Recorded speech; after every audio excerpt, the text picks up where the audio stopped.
Bonjour à toutes et à tous, donc on se retrouve aujourd'hui dimanche 8 septembre. Donc je filme pas habituellement le dimanche, hein, vous savez, mais là je vais filmer aujourd'hui puisque je vais vous filmer la recette donc des gnocchis à la viande. C'est une recette que je devais faire dans la semaine, mais vous savez que la rentrée ça a été un peu chamboulé, etc. Donc j'ai inversé des recettes, j'ai remplacé par l'autre, mais voilà, j'ai suivi mon menu mais pas dans le même ordre.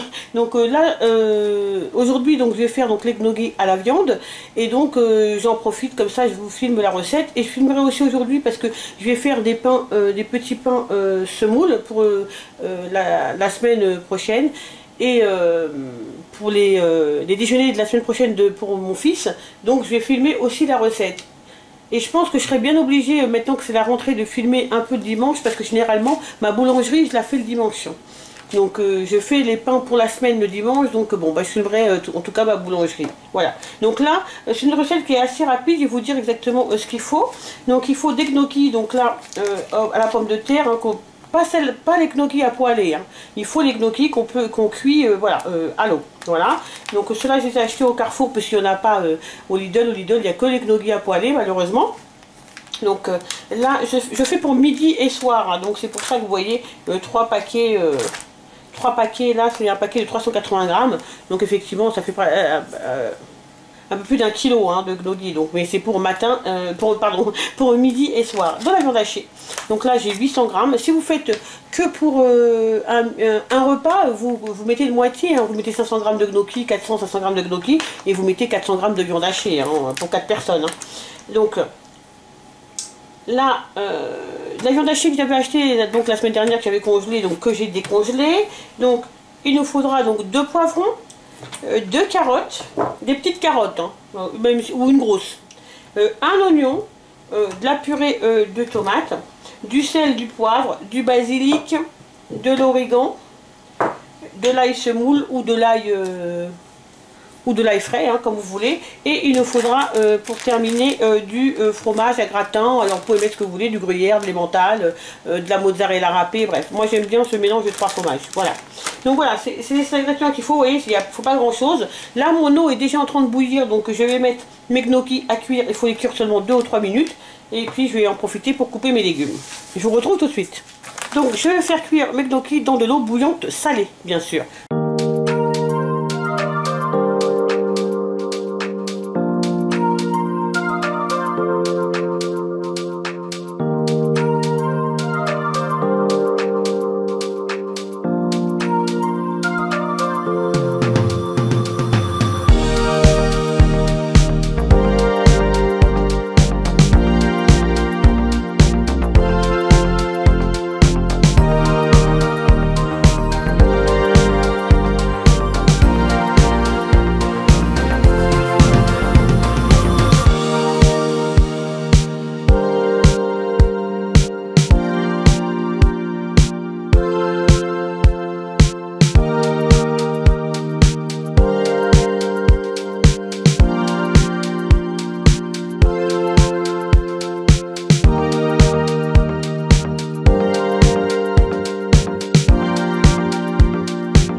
Donc là, on se retrouve devant donc la gazinière. Donc j'utilise le même faitout, hein, la même marmite dans laquelle j'ai fait cuire donc les gnocchis. Je vais rajouter de l'huile d'olive, donc l'équivalent de 3 cuillères à soupe d'huile d'olive.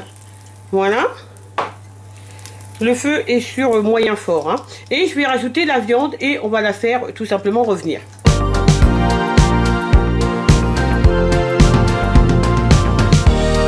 Je vais saler, poivrer, mettre un peu d'ail. Je mets donc un peu d'ail. Je remettrai après quand je mettrai la sauce tomate. Donc voilà.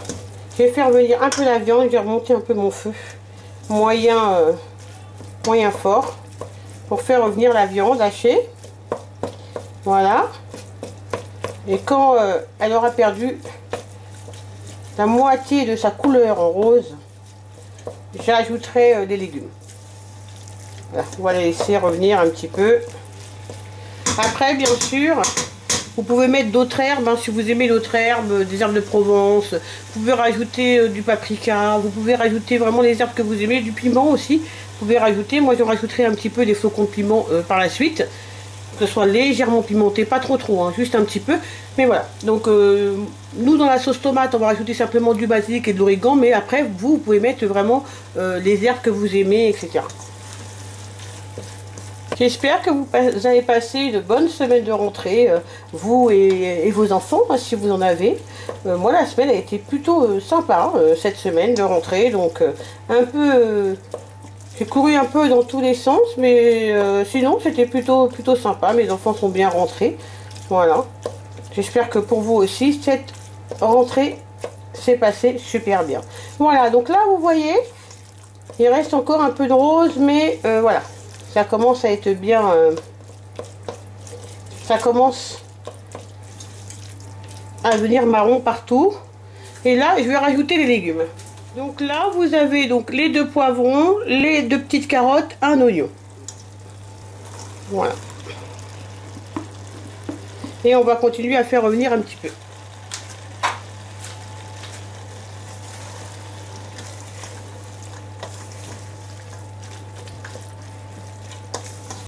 Donc voilà, donc là je vais rajouter donc la sauce tomate et j'ai oublié de vous dire aussi que j'allais mettre la moitié d'un cube de bouillon de bœuf et après on va ajouter le basique et l'origan. Je mets donc la brique de purée de tomate, c'est une brique de 500 grammes. Hein. Voilà.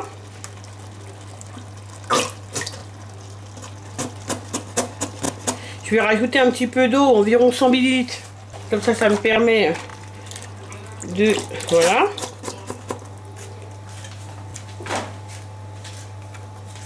Donc un bouillon de bœuf, je vais prendre la moitié. Donc voilà, je mets la moitié.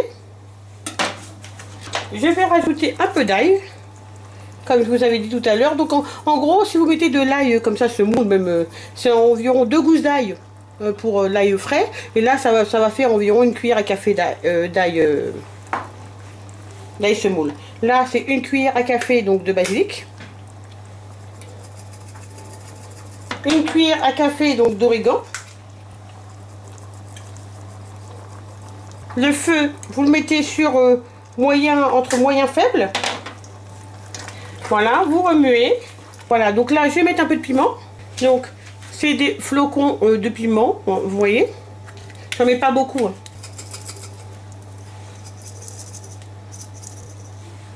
Vraiment, la moitié d'une cuillère à café si vous voulez mettre des flocons de piment. Voilà, et là, je vais couvrir, et donc mon feu est vraiment entre faible et moyen, et je vais laisser mijoter comme ça pendant 10 à 15 minutes. Voilà. Et après, ce qu'on fera, c'est qu'on mélangera les gnocchis avec cette préparation, et on mettra dans un plat, dans un four que vous préchauffez donc à 210-215, et puis on laissera gratiner simplement, on parsemera de fromage râpé et on laissera gratiner. Voilà. Donc là, on laisse mijoter pendant, allez, moi je dis bien 15 minutes. On se retrouve après. Voilà, donc la sauce donc, est prête, j'éteins le feu. Alors n'oubliez surtout pas de bien couper vos carottes en tout petits dés. Donc aujourd'hui par exemple, j'ai découpé un peu plus gros que d'habitude et ça m'a mis un peu plus de temps pour cuire. J'étais obligée de les laisser cuire 15 minutes de plus. Donc n'oubliez pas, si vous voulez vraiment laisser cuire 15-20 minutes, coupez-les en tout petits dés et 15-20 minutes ça suffira. Moi là je les ai fait un petit peu plus gros que d'habitude. Donc j'ai mis un peu plus de temps pour qu'ils cuisent, vous voyez. Mais là c'est bon, ils sont tout juste croquants, ils sont cuits. Il n'y a pas de problème. Donc maintenant je vais rajouter, j'ai éteint le feu. Hein. Donc je vais rajouter donc les gnocchis.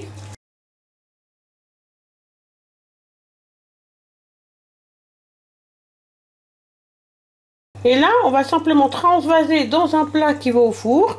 Et on va donc rajouter du fromage. Et on va laisser environ 10-15 minutes au four. Donc là, voilà. Je vais prendre donc le râpé 3 fromages. Voilà. Et je vais parsemer au-dessus du gratin.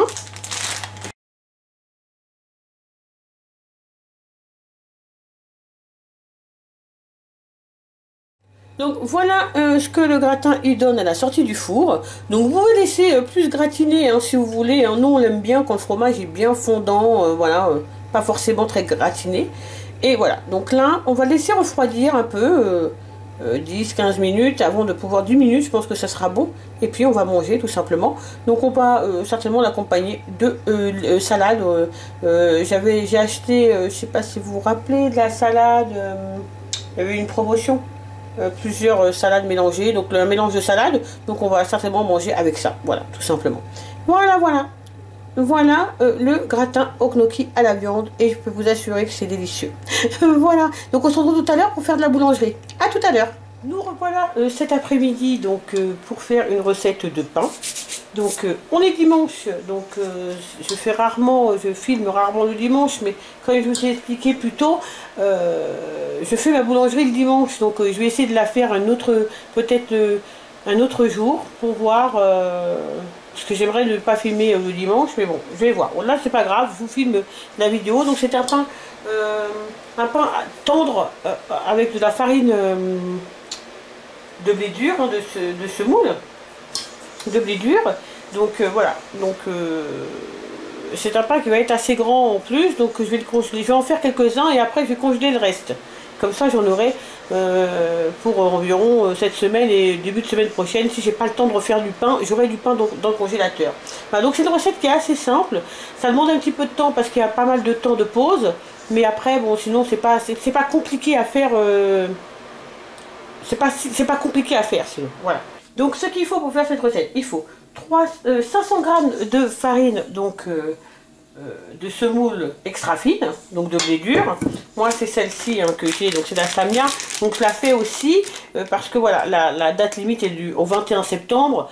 Voilà, il me reste à peu près 15 jours avant de l'utiliser. Voilà, je ne voudrais pas jeter la totalité de mon paquet quoi. J'utilise de temps en temps mais pas ultra souvent pour finir rapidement le paquet. Donc je trouve que voilà, faire ce pain c'est une bonne alternative quand la date limite arrive.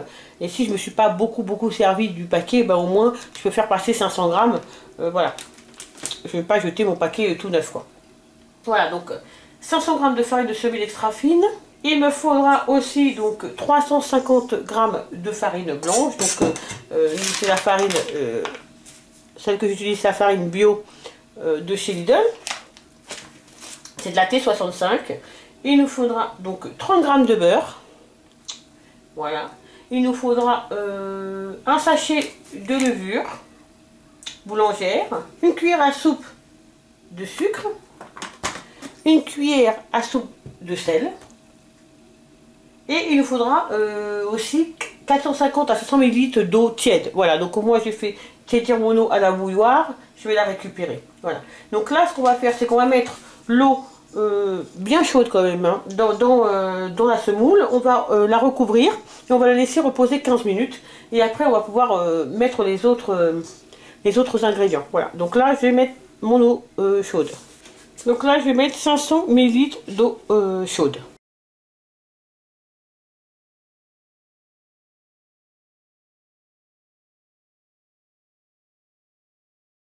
Donc ça fait 15 minutes, voilà, que l'eau chaude et la semoule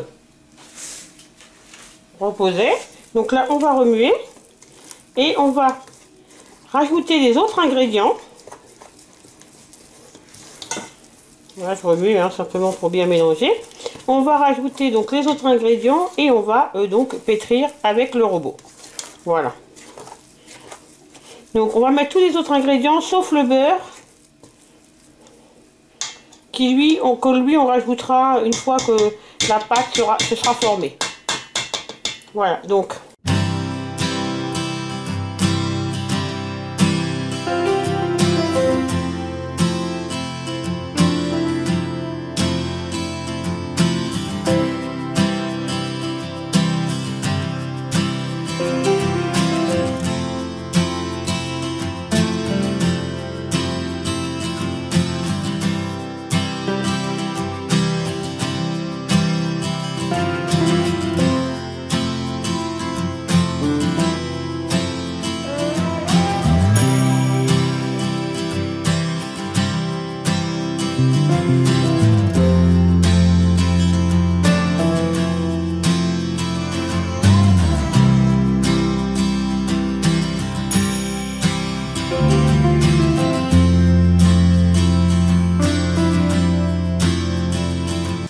voilà, donc ça fait 10 minutes à peu près, un tout petit peu moins de 10 minutes, 8 minutes à peu près que ça, que la pâte pétrit. Donc je pense qu'elle doit être bonne.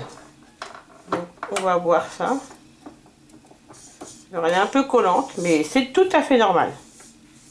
Voilà. Voilà.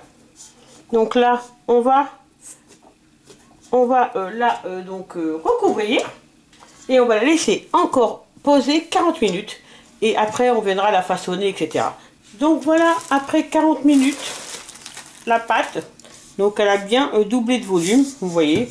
Donc on va la dégazer et on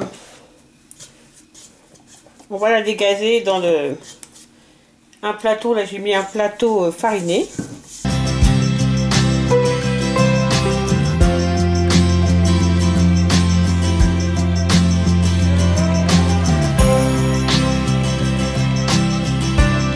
Donc voilà, donc là j'ai la plaque du four avec du papier sulfurisé et je vais donc faire des boules tout simplement. On va peser, hein, comme ça on va savoir à peu près de combien il faut faire des boules.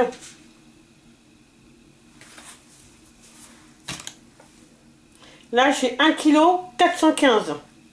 Donc je peux faire des pains de 145 grammes. Voilà, et j'en aurai à peu près une dizaine, normalement. Donc on va voir ça tout de suite.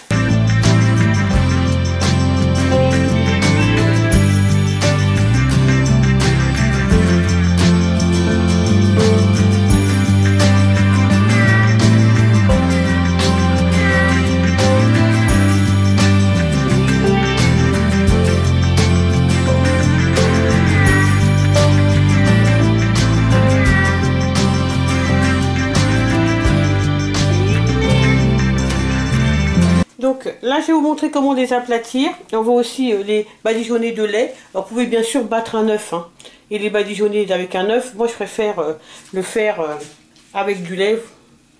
Il faut préchauffer donc votre four à 220 degrés. Hein. Donc là on prend un peu de farine comme ça et on vient bien les aplatir. Vraiment le plus possible.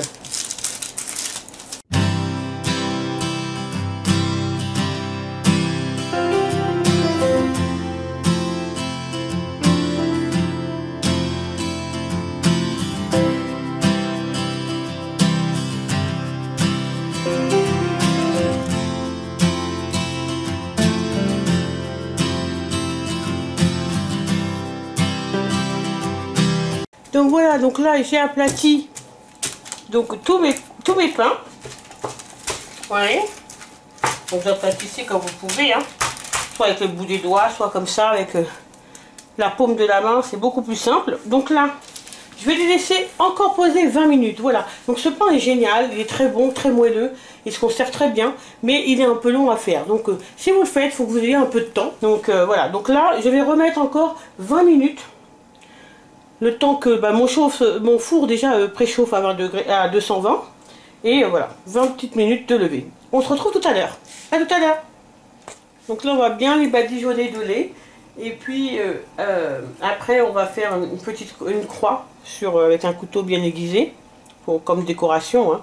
Donc comme je vous ai dit, pour mettre de l'œuf. Hein, bon, moi, pour celles qui me suivent, elles savent que je ne mange pas d'œuf. Donc j'ai pas envie de faire le tri là entre faire œuf et ceux qui sont badigeonnés à l'œuf et ceux qui sont badigeonnés au lait.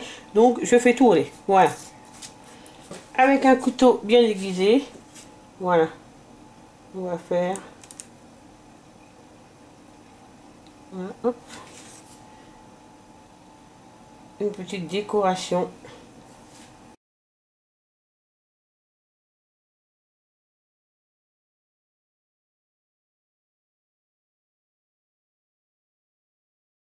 Donc, voilà les petits pains, ils viennent de sortir du four, donc ils sont assez, ils sont chauds, donc voilà comment ils se présentent. Ça fait comme des petites galettes, vous voyez, comme un peu des petites galettes de pain. Voilà. Donc après, bien sûr, vous pouvez les faire aussi plus grosses, hein, simplement vous les divisez en moins de portions. Mais là, ça va. Ça sera largement suffisant pour nous, pour le matin, ou pour se faire un petit sandwich de midi. C'est parfait. Ça permet surtout de ne pas jeter ma farine de semoule, voilà, que j'ai utilisé quelques fois depuis que je l'ai acheté, mais ça me permet, voilà, de l'utiliser et de faire quelque chose avec qu'on va pouvoir manger. Donc cela, je vais laisser refroidir. Et je vais les mettre dans la boîte à pain. Et les autres qui cuisent, les 5 autres, je vais les laisser complètement refroidir et je les congèlerai. Voilà.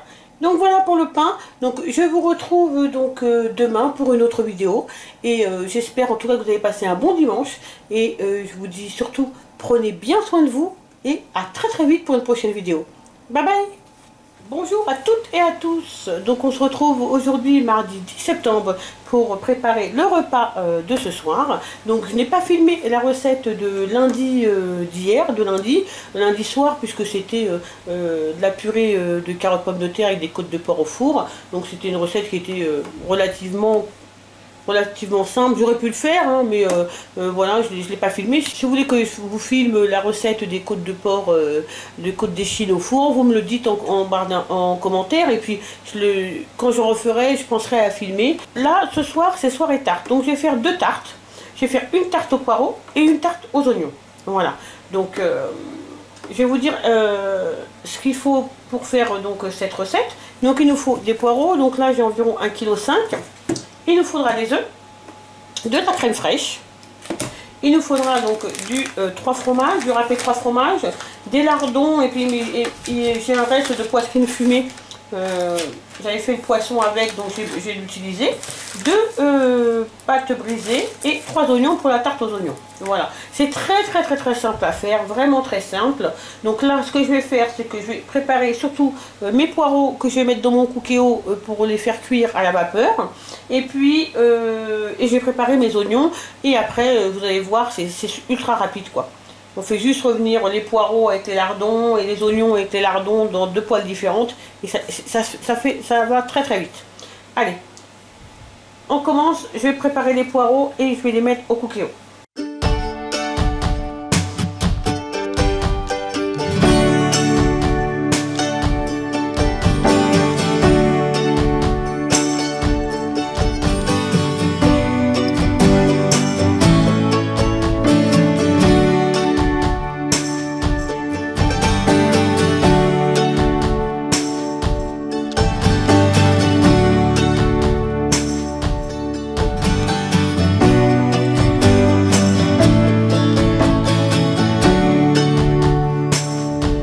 J'ai fait chauffer donc ma sauteuse. Je vais mettre un petit peu de beurre et un peu d'huile, environ 20 g de beurre et une cuillère à soupe d'huile.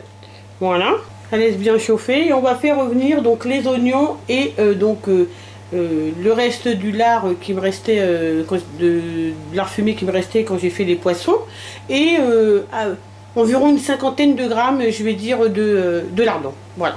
Donc là je vais mettre un peu de beurre, cuillère à soupe d'huile d'olive, voilà, juste pour éviter que le beurre ne brûle. Voilà. Donc on va laisser un peu fondre le beurre et après on mettra donc les oignons et les lardons. Alors là je vais faire les oignons dans cette sauteuse et puis je réutiliserai la même sauteuse pour faire revenir mes poireaux, hein. Voilà. Ça évite de faire beaucoup de vaisselle, hein. Voilà. Donc là on va mettre donc les oignons. Voilà, et on va mettre aussi, comme je vous dis, le reste de la poitrine fumée et environ 50 grammes environ de lardons. Voilà, on va saler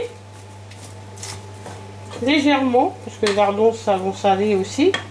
On va saler un peu. Voilà, on va poivrer.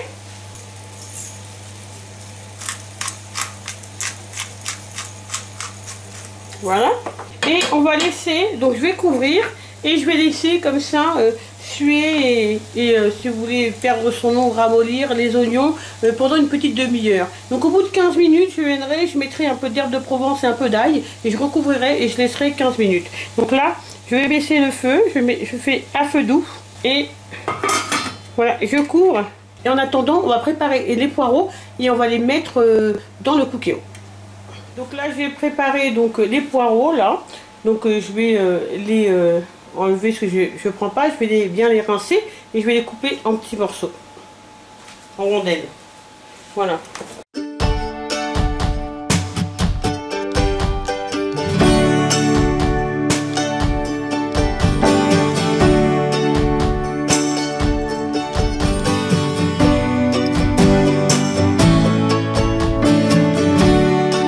Donc voilà, donc là je vais rajouter 300 ml d'eau et je vais faire cuire à la vapeur le temps que mon cookéo, la durée du temps que le cookéo m'indiquera. Voilà.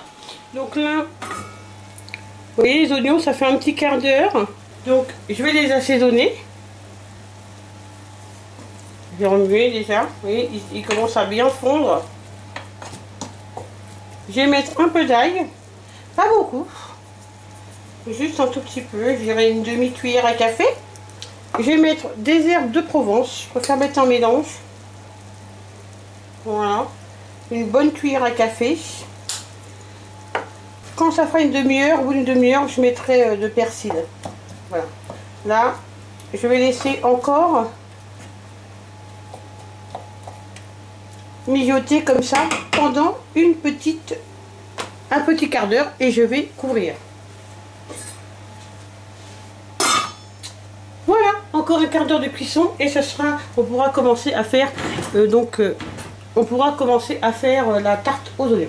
Donc voilà, après une petite demi-heure,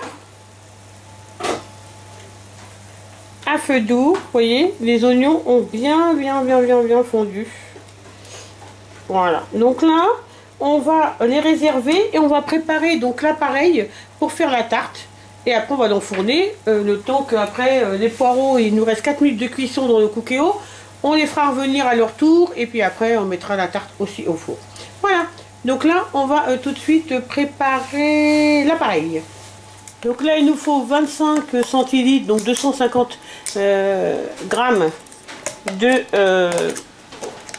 crème fraîche. Donc moi c'est la légère que j'ai, mais après vous pouvez prendre la normale, il n'y a pas de souci. Voilà. Et le reste, de toute façon, on utilisera pour notre tarte. Donc,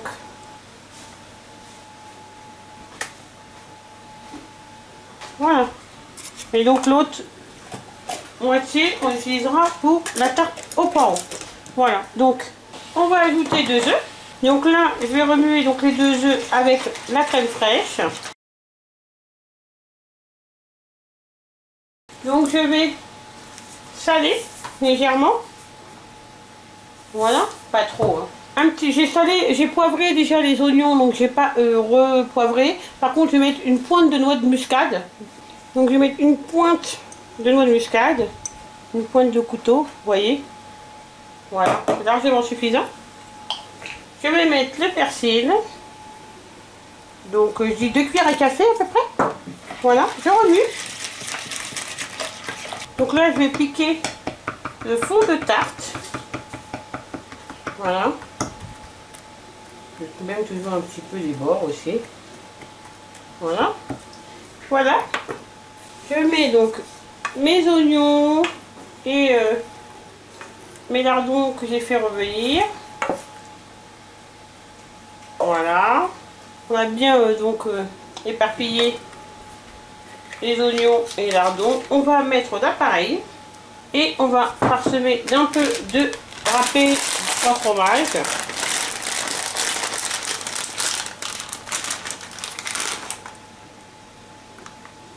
Dans un four préchauffé à 200 degrés pendant 30 à 35 minutes.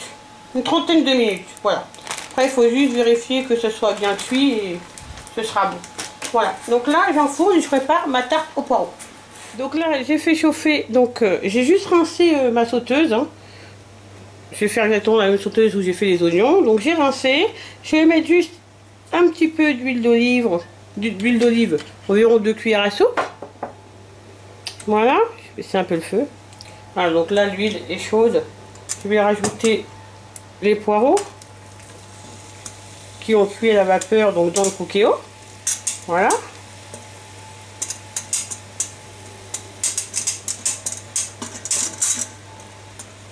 Voilà. Je vais saler et poivrer. On met un feu moyen. Donc je sale. Je les ai vraiment pas salés. Voilà. Je poivre. Je mets un peu d'ail. L'ail, je dirais une cuillère à café. Voilà. Je vais mettre des herbes de Provence. Et je vais faire revenir. J'ai fait revenir environ pendant 5 minutes. Après, je mettrai donc les lardons. Et je continuerai à faire revenir un petit peu. Voilà, et je réserverai pour faire ma tarte. Donc là, je vais rajouter les lardons. Donc je vais mettre environ 150 g de lardons. Donc les 50 g qui restaient de la tarte aux oignons. Et puis un paquet de 100 g. Alors vous n'êtes pas obligé de mettre des lardons, hein, si vous ne mangez pas de viande. Vous pouvez la faire simplement au poireau. Hein. Voilà. Seulement assaisonnez bien vos poireaux. Mettez pas mal d'épices pour que ce soit quand même savoureux, goûteux. Voilà, donc là, je remue. Vous pouvez mettre une échalote aussi, si vous voulez. Moi, je vais mettre un petit peu de ciboulette. Et je vais laisser revenir, voilà, une cuillère à café. Et je vais laisser revenir, allez, 5 à 7 minutes à peu près. Voilà. À feu moyen, que les poireaux soient bien secs, sèchent bien. Et puis voilà. Et puis après, on va réserver, on fera la tarte aux poireaux par la suite. Voilà. Donc là, j'ai déjà foncé donc mon plat et j'ai piqué ma pâte. Voilà. Donc on va faire l'appareil. Donc je reprends le même bol. C'est à peu près le même genre d'appareil, donc c'est pas trop la peine de... Si vous faites les deux en même temps, faites comme moi, utilisez les mêmes marmites, etc. Donc, il nous reste donc 50 centilitres donc, de crème. Donc on va la mettre, on va finir. Hein. Moi, généralement, quand j'achète, quand je fais une tarte, je fais toujours par deux.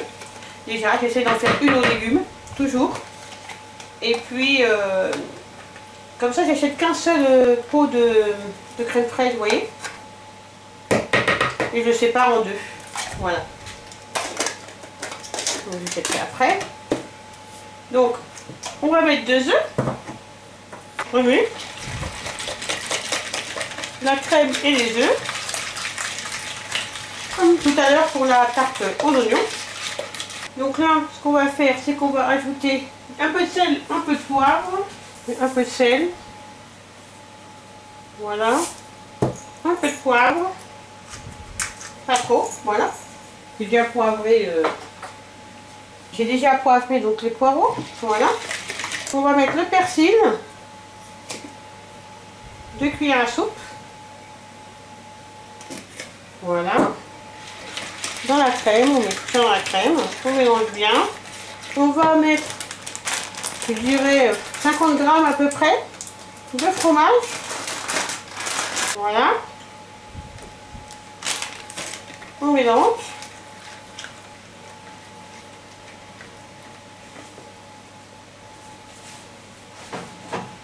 On va venir rajouter donc nos poireaux et nos lardons qui ont bien séché. Qu'on a fait revenir avant.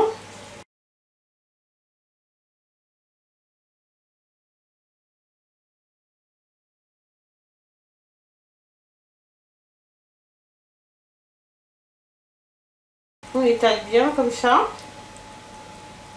Voilà. Et on va venir finir de mettre le reste du fromage, du râpé de fromage au-dessus comme ça. Voilà. C'est une super recette, c'est super bon cette tarte aux poireaux. Nous on l'aime beaucoup. Donc je la mets dans un four à 210 degrés pendant environ 35 à 40 minutes. Voilà, vous surveillez, quand c'est bien doré, c'est que c'est bon. Voilà. Voilà. Donc ce que ça donne, les deux tartes. Donc là vous avez la tarte aux poireaux et ici vous avez la tarte donc aux oignons.